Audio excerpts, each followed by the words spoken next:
الله الله الله الله الله أعوذ بالله من الشيطان الرجيم. بسم الله الرحمن الرحيم. فذكر فإن الذكرى تنفع المؤمنين. سبحان ربك رب العزة عما يصفون وسلام على المرسلين والحمد لله رب العالمين. اللهم صل على سيدنا محمد وعلى آل سيدنا محمد وبارك وسلم. اللهم صل على سيدنا محمد وعلى آل سيدنا محمد وبارك وسلم. اللهم صل على سيدنا محمد وعلى آل سيدنا محمد وبارك وسلم. ایک مرتبہ اللہ کے محبوب صلی اللہ علیہ وسلم نے صحابہ کرام کے سامنے فرمایا، کون ہے جو میری 5 باتوں کو یاد رکھے، لوگوں کو بتلائے اور ان کو عمل پر کھڑا کرے؟ حضرت ابو ہریرہ رضی اللہ تعالیٰ عنہ نے ہاتھ اٹھایا اور کہ میں یاد بھی کروں گا، لوگوں میں بیان بھی کروں گا، لوگوں پر عمل پر کھڑا بھی کروں گا۔ تو وہ جو 5 باتیں تھیں ان میں سے ایک بات یہ تھی، اتق المحارم تکن اعبد الناس، تم اپنے آپ کو گناہوں سے روکو، بچاؤ، تم سب سے بڑے نیک بندے بن جاؤ۔ اور ظاہر ہے دوستوں، جب ہم گناہ نہیں کریں گے تو جو کچھ بچے گا وہ نیکی ہوگی، تو نیکی کے اعتبار سے پھر مالدار ہو جائے گا۔ یہ تو بندہ جب گناہ کرتا ہے تو گناہ نیکی کو کھا جاتے ہیں، جس طرح آگ لکڑی کو کھا جاتی ہے۔ لہذا باوجود ڈھیر ساری نیکی کرنے کے پھر بھی وہ کنگال ہوتا ہے، اور جب گناہ نہیں کرتا تو تھوڑی بھی نیکیاں کرتا ہے تو بچی رہتی ہے، اماؤنٹ اس کا بڑھ جاتا ہے۔ اس کو مثال سے آپ یوں سمجھیں، جیسے ایک آدمی 1000 روپے یومیہ کماتا ہے تو ٹوٹل مہینے پہ کتنے ہوئے؟ 30,000۔ اور ایک آدمی 500 روپے یومیہ کماتا ہے، 500 روپے کماتا ہے، تو 30,000 کے مقابلے میں اس کا اماؤنٹ کم ہے۔ لیکن یومیہ 1000 روپے کمانے والا روزانہ 1000 روپے خرچ کر کے اڑا دیتا ہے، اب آخری دن اس کے پاس کچھ نہیں بچتا۔ اور جو 500 یومیہ کماتا ہے وہ 100 روپے خرچ کرتا ہے، 400 بچاتا ہے، تو مہینے کے آخر میں اصل مالدار یہ کہلائے گا جس نے 100 روپے خرچ کیا، 400 بچا کے رکھے۔ وہ نہیں کہلائے گا جس نے 1000 روپے یومیہ کمائے، اس لیے کہ اس کے پاس تو بچا ہی کچھ نہیں۔ تو اصل مالدار تو یہ ہے جو 500 کمانے والا ہے، اس لیے کہ وہ 100 خرچ کرتا ہے اور 400 بچاتا ہے۔ ٹھیک اسی طرح کئی مرتبہ بندہ نیکیاں تو بہت کرتا ہے، لیکن نیکی کرتا ہے گناہ کے دروازہ کھول کر۔ نتیجہ یہ ہوتا ہے کہ نیکیوں کا بینیفٹ، نیکیوں کا نفع اس کو حاصل نہیں ہو پاتا، گناہوں کا بوجھ اس کے سر پر پلس پڑ جاتا ہے۔ اس لیے دوستو، ضرورت ہے اس بات کی کہ ہم حضرت مولانا تقی عثمانی صاحب دعوت برکاتہ کی جگہ تحریر فرماتے ہیں کہ اگر کوئی بندہ صرف اور صرف فرائض و واجبات پر عمل کرے، کوئی نفل نہ کرے، کوئی نفل نہ پڑھے، صرف فرائض و واجبات پر عمل کرے لیکن کوئی گناہ نہ کرے، خدائی قسم سیدھا جنت ہو جائے گا۔ اس لیے کہ نفل تو نفل کے ہے، اس پر پوچھنی ہوگی، نفل تم نے کیوں نہیں پڑھے، نفل کام تم نے کیوں نہیں کیے؟ کرے گا تو اجر ملے گا، نہیں کرے گا تو کوئی گناہ نہیں۔ البتہ فرائض و واجبات پر پکڑ ہوگی۔ تو کوئی بندہ صرف اور صرف فرائض و واجبات پر عمل کرتا ہے اور کوئی گناہ نہیں کرتا، قیامت کے دن سیدھا جنت میں جائے گا۔ لیکن ایک بندہ ہے جو فرائض و واجبات پر بھی عمل کرتا ہے، ڈھیر سارے نوافل بھی کرتا ہے اور ساتھ ساتھ گناہ بھی کرتا ہے، تو جنت میں نہ جانا، اور جانا تو بعد کی بات ہے، پہلے جہنم میں ضرور جائے گا، اس لیے کہ جہنم میں جا کر اپنی سزا بھوگتے ہیں۔ اس لیے ایک بزرگ نے فرمایا، میرے پیارو، اللہ کے ولی بننا چاہتے ہو؟ کہ جی حضرت۔ سب کے سب بننا چاہتے ہو؟ جی حضرت۔ کہ صرف اور صرف بس ایک کام کر، صرف ایک کام کر لو، کرو گے نا کہ حضرت ایک کام تو بہت آسان، یہ تو کر لیں گے، بھر کر کے بھی کر لیں گے. کہا اچھا اس میں بھی ڈسکاؤنٹ دیتا ہوں، یہ جو ایک کام کرنے کا ہے وہ کرنے کا نہیں ہے، نہ کرنے کا ہے. اب تو آسان ہے کہ حضرت اب تو اور آسان ہے. کہا بس گناہ مت کرنا، گناہ نہ کرنا، اللہ کے ولی بن جاؤ، اللہ کے ولی بن جاؤ. میرے بھائیوں، آج گناہوں کی کثرت اور گناہوں کی قسموں کی وجہ سے ہم کنگال ہو گئے.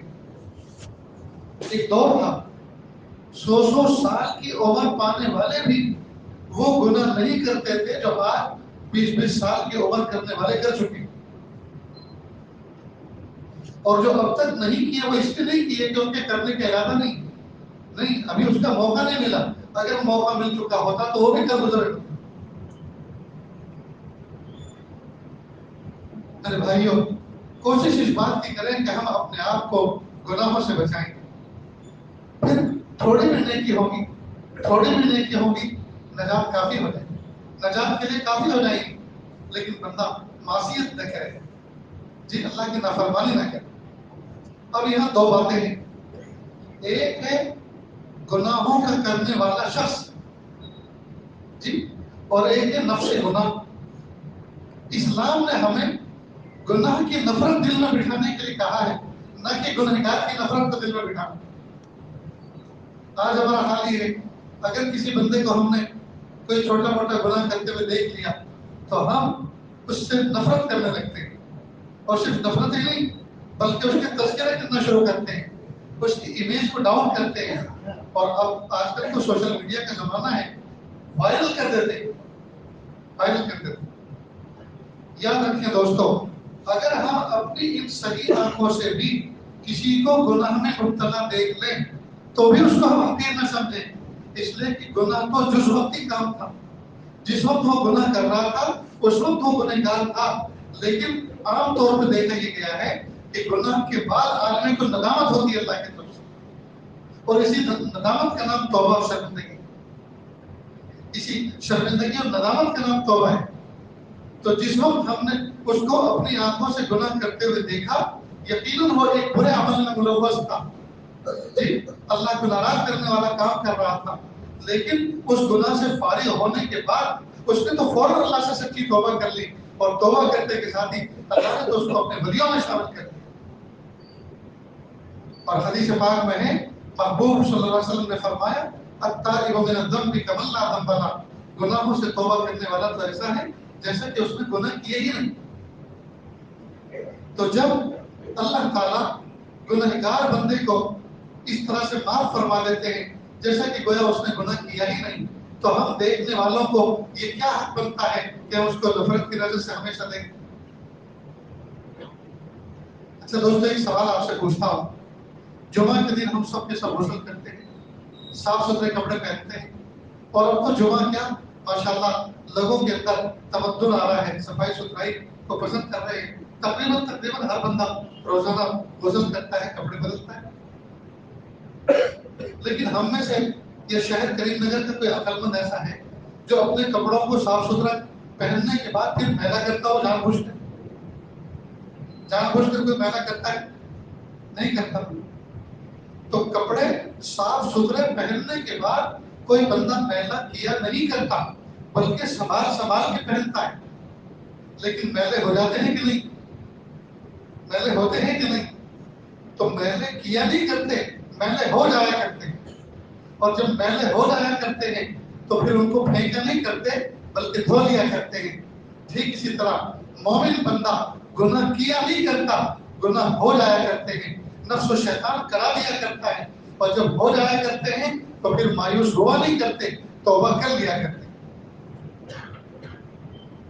جب ہم کپڑے دھوتے دھوتے آج تک تھکے نہیں، دکھے نہیں، ہارے نہیں، جانتے ہیں کہ کپڑوں کا کام میلا کرتا ہے اور ہمارا کام ان کو فریش کر کر صاف کر کے پہننا ہے، ہم اس بات کو اچھی طرح جانتے ہیں، تو پھر ہم اپنے گناہ کے وجود پر مایوس ہو کر گناہوں کے عادی کیوں بنتے جا رہے ہیں؟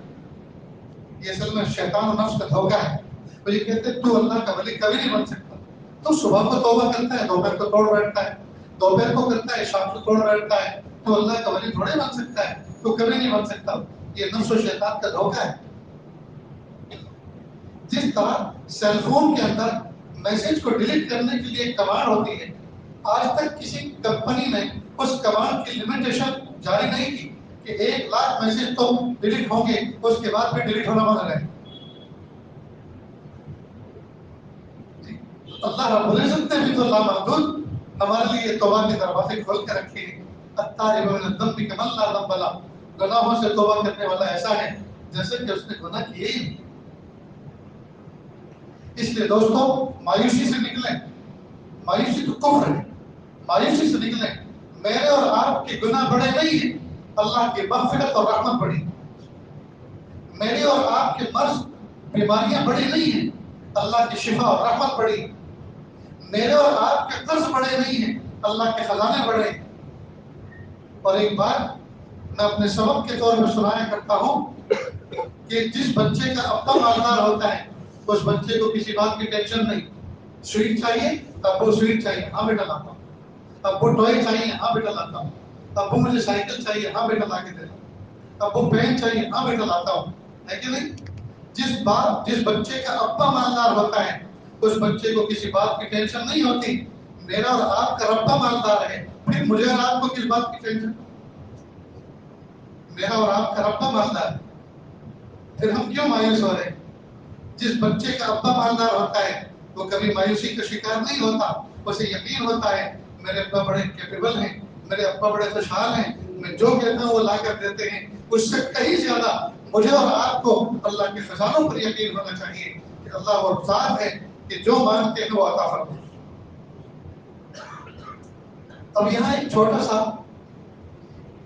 کنسپٹ ہے, چھوٹی سی ایک ایرر ہے.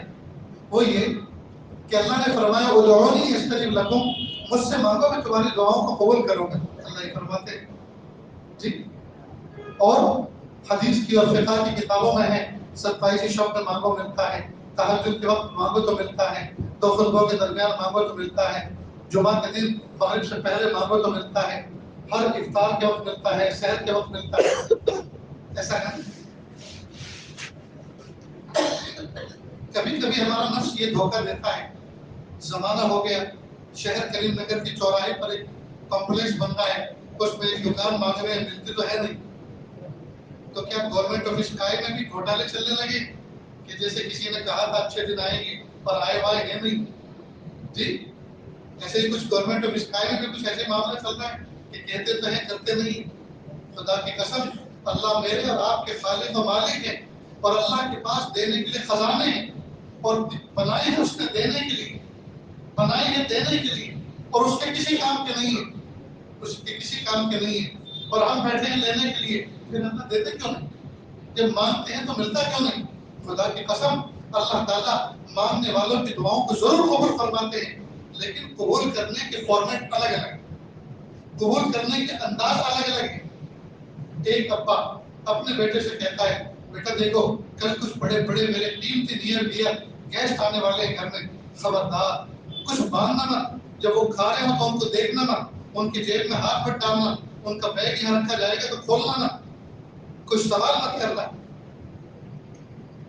جو ادب باپ ہوتا ہے بچوں کو سمجھاتا ہے, سمجھانا چاہیے.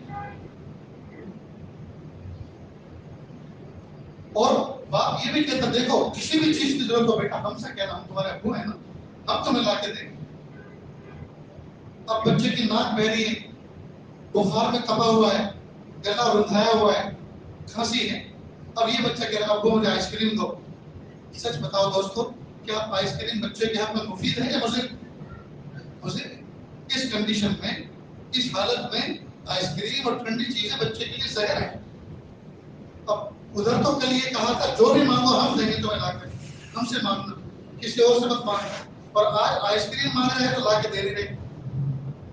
کیونکہ بچے کا ابا حکمت والا ہے, لہذا بچہ جو کہہ رہا ہے وہ جان رہا ہے کہ میں آئس کریم لا کے دے سکتا ہوں, لیکن آئس کریم لانا بچے کی شان اور اس کی مصلحت کے خلاف ہے.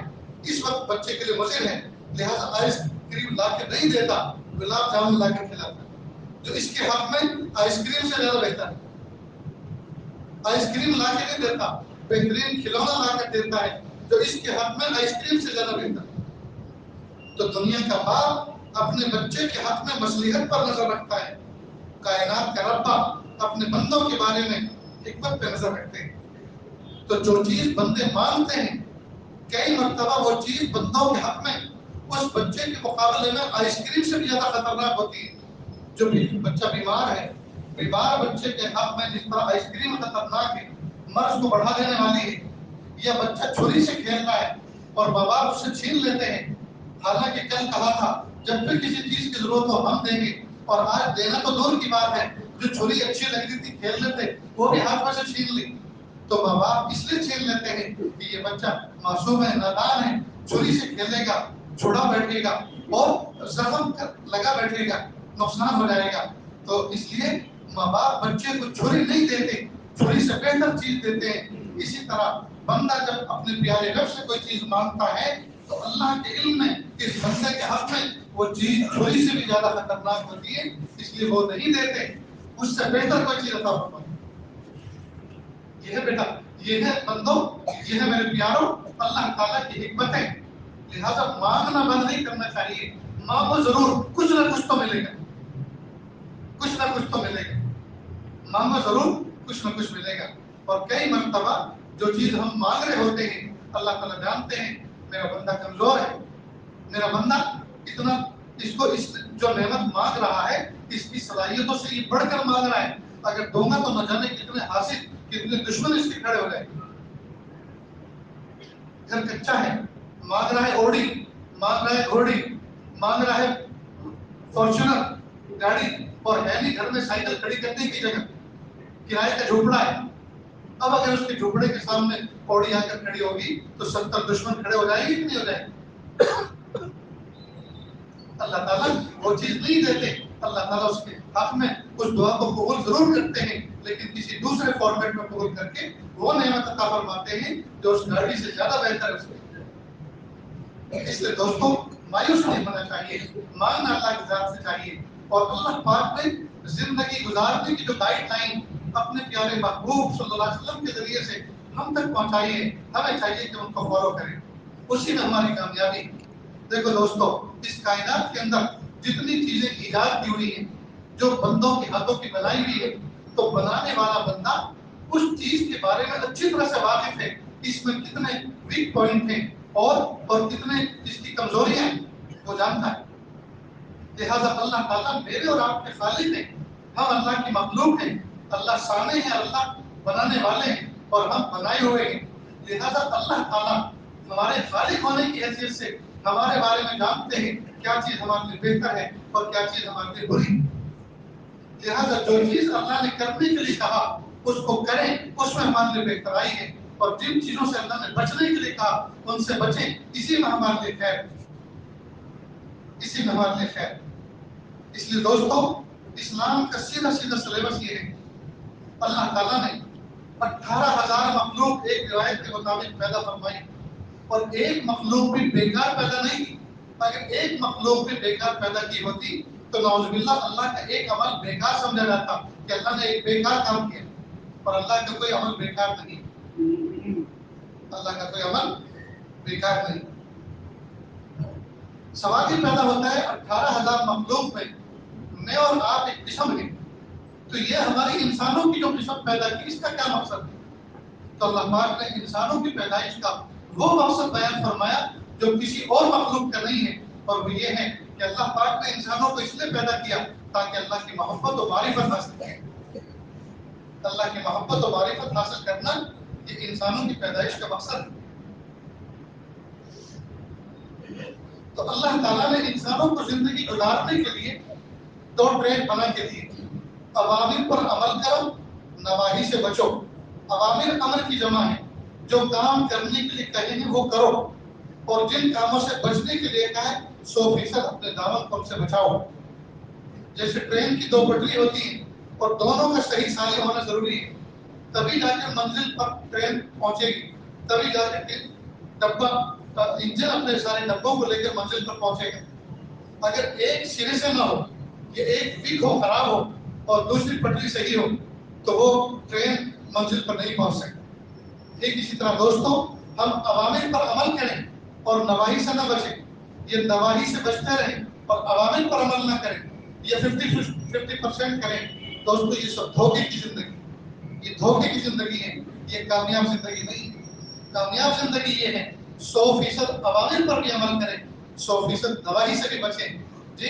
اور عوامل اور نواہی سے بچنے کے لیے، عوامل پر عمل کرنے کے لیے اللہ پاک نے 2 ہیلپر دیے ہیں، 2 اللہ پاک نے معین مددگار دیے ہیں، وہ یہ کہ تلاوت کتاب اللہ کے کلام کی تلاوت کرتے رہو، اور دوسرا صحبت اہل اللہ والوں کی صحبت اختیار کرو، قرآن پاک کی تلاوت کرو اور اللہ والوں کی صحبت اختیار کرو۔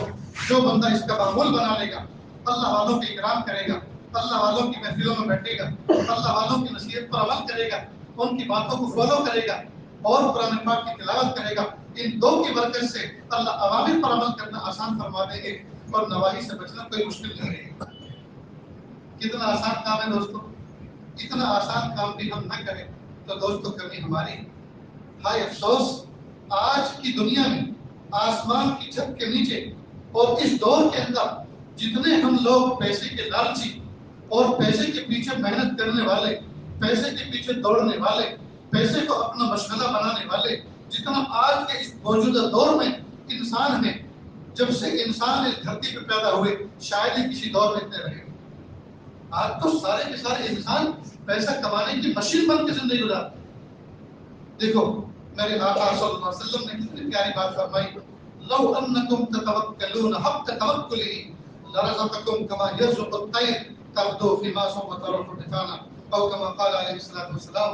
اے لوگو، اگر تم اللہ کی ذات پر ویسا بھروسہ کرو جیسا کہ اس کی ذات پر بھروسہ کرنے کا حق ہے، تو ہم تم کو ایسے روزی عطا فرمائیں گے جس طرح پرندوں کو روزی دیتے ہیں کہ پرندے صبح کرتے ہیں تو ان کے پپوٹے خالی ہوتے ہیں، لیکن تھوڑی سی چلک پھرک اڑک پھرک کرتے ہیں، اللہ کی ذات پہ بھروسہ، ان کو یقین ہے اللہ تعالیٰ جہاں بھی وہ جس درخت پہ بیٹھتے ہیں، جس کھیتی اور کھلیان میں بیٹھتے ہیں، فوراً اللہ رب العزت ان کو دانا عطا فرما دیتے ہیں، فوراً اللہ تعالیٰ ان کو دانا عطا فرما دیتے ہیں۔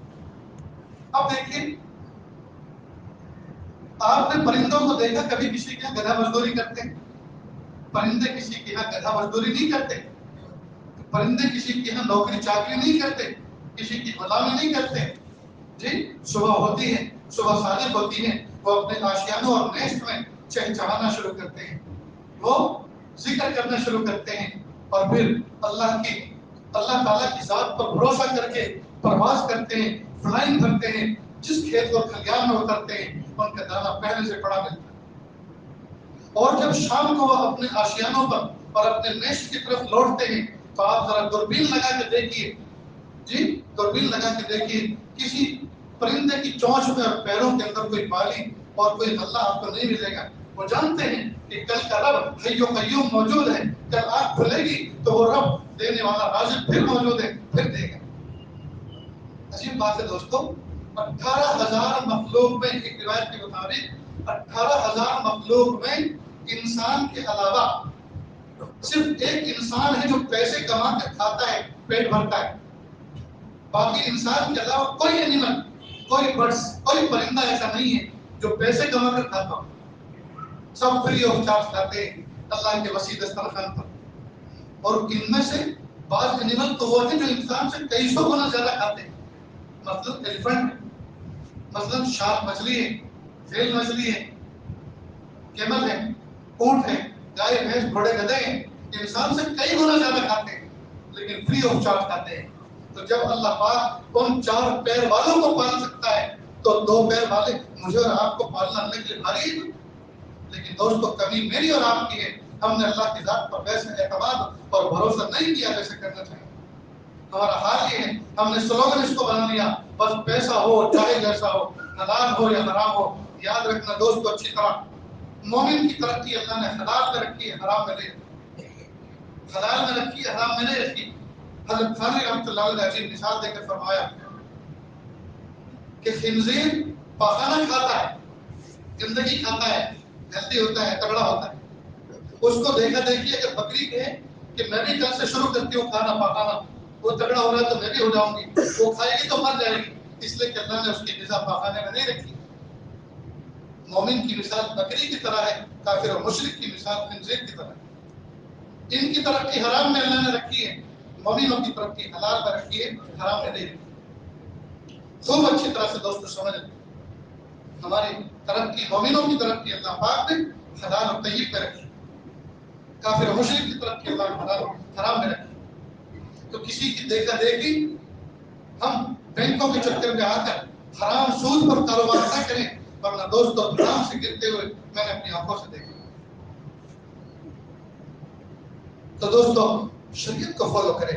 اللہ کے محبوب صلی اللہ علیہ وسلم نے جو شریعت ہمارے سامنے پیش کی ہے، جو گائیڈ لائن ہمارے سامنے پیش کی ہے، جو اللہ کے منشے کو ہمارے سامنے بیان کیا ہے، ہم اس کو فالو کریں، اس پر عمل کریں۔ وہ جو احکام محبوب نے جو شریعت مجھے اور آپ کو دی ہے، اس شریعت کا ایک جز اس دیواجی زندگی میں، میرج لائف۔ اس محفل کے اندر ایک نکاح منعقد ہونے والا ہے، کتنی پیاری بات ہے۔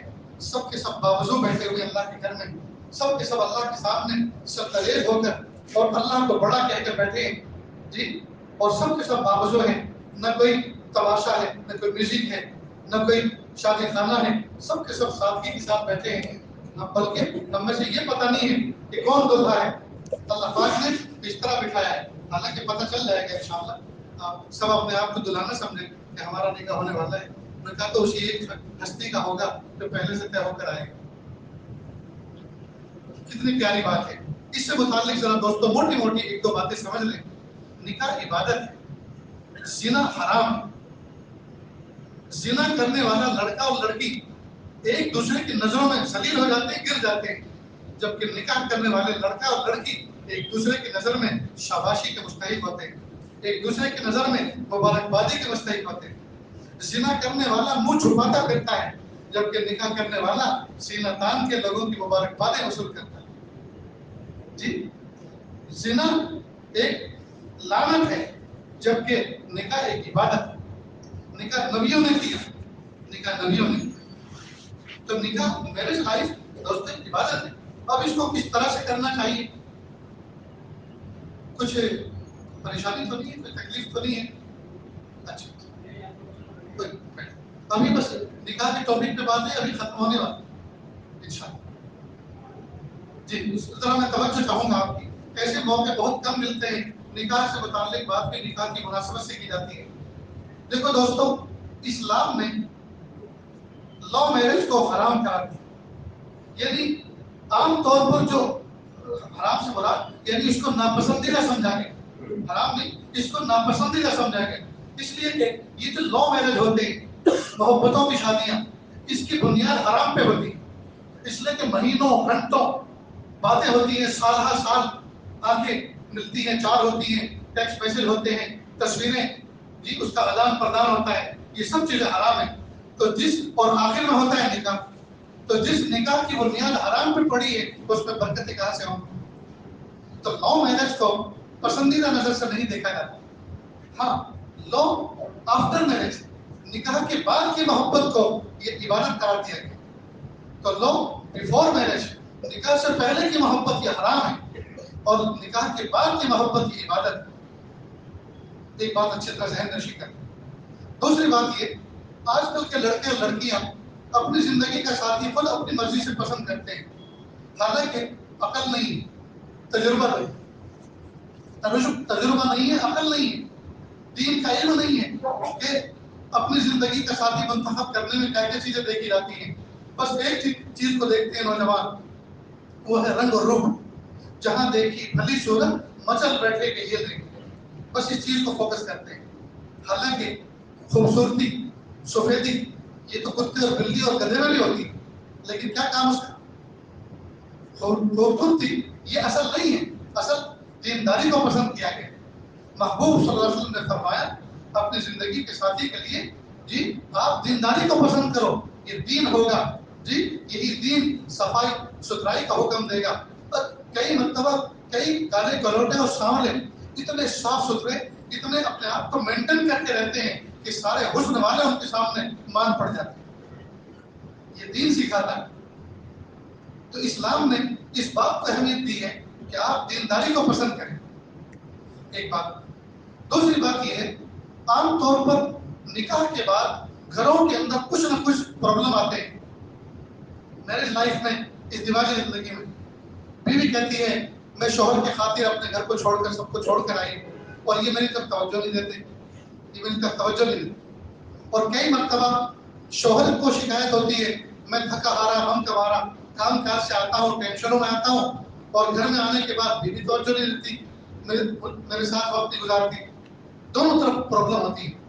اس لیے دوستو اس کا حکم یہ ہے کہ شوہر جب اپنے گھر میں آئے مسکراتے ہوئے چہرے کے ساتھ، سارے ٹینشنوں کو گھر کی دہلیز کے باہر چھوڑ کر مسکراتے ہوئے چہرے کے ساتھ گھر میں انٹر کریں، سلام کرتے ہوئے آئے۔ اللہ کے محبوب صلی اللہ علیہ وسلم نے ہمیں گھر میں انٹری کا طریقہ بھی سکھایا۔ ماں خدیجہ الکبریٰ رضی اللہ عنہا فرماتی ہیں محبوب صلی اللہ علیہ وسلم جب گھر میں تشریف لاتے مسکراتے ہوئے چہرے کے ساتھ سلام کرتے ہوئے داخل ہوتے۔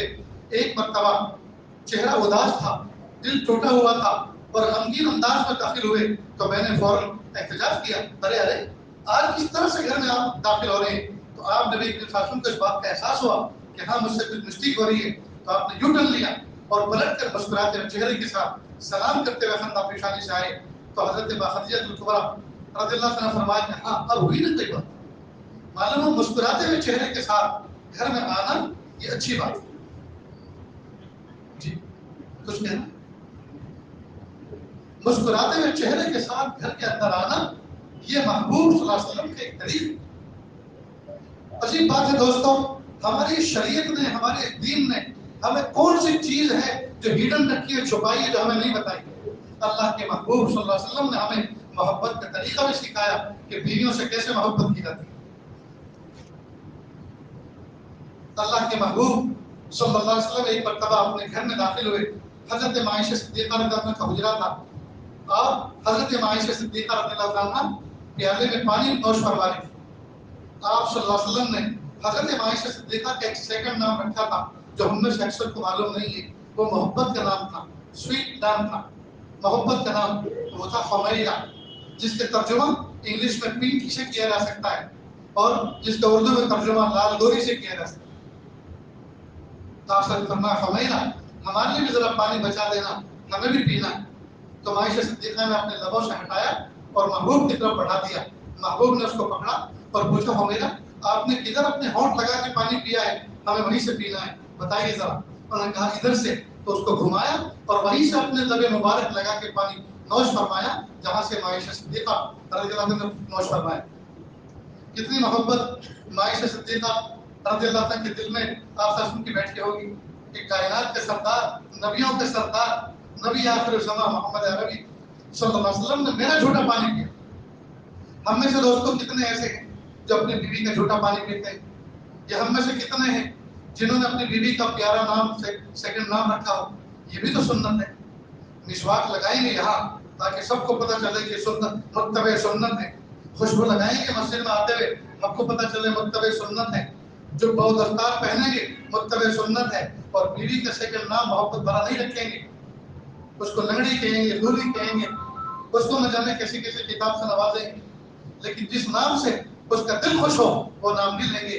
آقا صلی اللہ علیہ وسلم پہ قربان جائیں کہ محبوب نے ہمیں اپنی بیوی کا دل خوش کرنے کے لیے ایک طریقہ یہ بھی بتایا کہ اس کو اس نام سے پکارا جائے جو اس کو اچھا لگتا ہے۔ تو محبوب نے ہمیں محبت کا طریقہ سکھایا دوستوں۔ عجیب بات یہ ہے، گھر کے اندر حلال بیوی ہونے کے باوجود نوجوانوں کا حال یہ ہے فون پہ بیٹھے ہوئے ہیں، فیس بک پر بیٹھے ہوئے ہیں، واٹس ایپ پر چیٹ کر رہے ہیں، حالانکہ وہی کام اس بیوی سے کیا جا سکتا ہے جس کو فون پر کر رہے ہیں۔ اپنا دل بہلانے کا کام حلال طریقے سے بیوی سے کیا جا سکتا ہے، حلال بیوی کو چھوڑ رکھا ہے اور حرام کر رہے ہیں، حرام کر رہے ہیں۔ اس لیے دوستو ہمارے گھر جو جہنم کا نمونہ بن گئے ہیں، اس کی ایک وجہ یہ ہے کہ ہمارے گھروں میں انٹرنیٹ کا، سیل فون کا بالکل مس یوز اور غلط استعمال ہو رہا ہے۔ اس کی وجہ سے بیویوں کو محبت نہیں مل رہی۔ پہلے زمانے میں بیوی سوچتی تھی کہ شوہر صبح کو شاپ پہ جاتے ہیں، شام کو آتے ہیں، رات بھر ہمارے ہوتے ہیں۔ اب تو یہ دن میں بھی جاتے ہیں تو بھی اپنے نہیں، اور رات میں آتے ہیں تو بھی اپنے نہیں، ہر وقت یہ بزنس کے ہیں، ہر وقت یہ بزنس کے۔ آدمی سمجھتا ہے بیوی سے نکاح تو صرف ایک کام کے لیے کیا جاتا ہے، ہفتے میں 15 دن میں 10 دن میں، بس وہ کیا وہ کام ختم، وہ کرو اور کام ختم، اس کا حق ادا ہو گیا. نہیں دوستو، ایک بزرگ تھے، عشاء کے بعد اگر ان کو کوئی کہتا حضرت ذرا ہمارے گھر چلو، کچھ لوگ بیٹھے ہوئے کچھ بات کرنی ہے، کہا ٹھہرو میں تمہاری انٹی سے پوچھ کر آتا ہوں. یہ وقت ان کا ہے، اگر وہ اجازت دے دے تو آؤں گا، نہیں تو 5 منٹ انتظار کرنا، چلے جانا، کرنا آیا تو چلے جانا، سمجھ لینا کہ اجازت نہیں ملی. کریم نگر کے آج کے نوجوان تو ایسے بوڑھے میاں کو کہتے کہ بڑھیا سے بڈھا ڈرتا ہے. دیکھو کتنا کنٹرول میں رکھتی ہے. یہ کنٹرول نہیں ہے، یہ شریعت ہے دوستو، یہ دین ہے. کتنے ہم میں جو عشاء کے بعد میری سے کہتے ہو پیاری دیکھو آج کوئی دوست احباب بیٹھ گئے، کسی نے کہا ہم کسی پارٹی میں بیٹھے ہوئے، انشاءاللہ میں جسٹ آتا ہوں، اور ہاں ذرا ہم تو آئس کریم اور کھانا کھا کے آ رہے ہیں، تمہارے لیے کیا لے کر آؤ، کچھ تم نے بتاؤ، ہم یہاں انجوائے کر رہے ہیں تو ساتھ میں بھی تو انجوائے کریں. ایسے کبھی نہیں پوچھتے.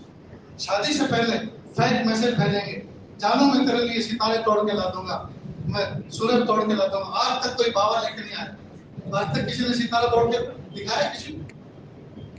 ناممکن باتیں کرتے ہیں. ممکن باتیں بھی یہ نہیں کہیں گے کہ میں شہر حیدرآباد سے تیرے لیے بریانی لا دوں گا، میں تیرے لیے مٹھائی لے کر آ جاؤں گا.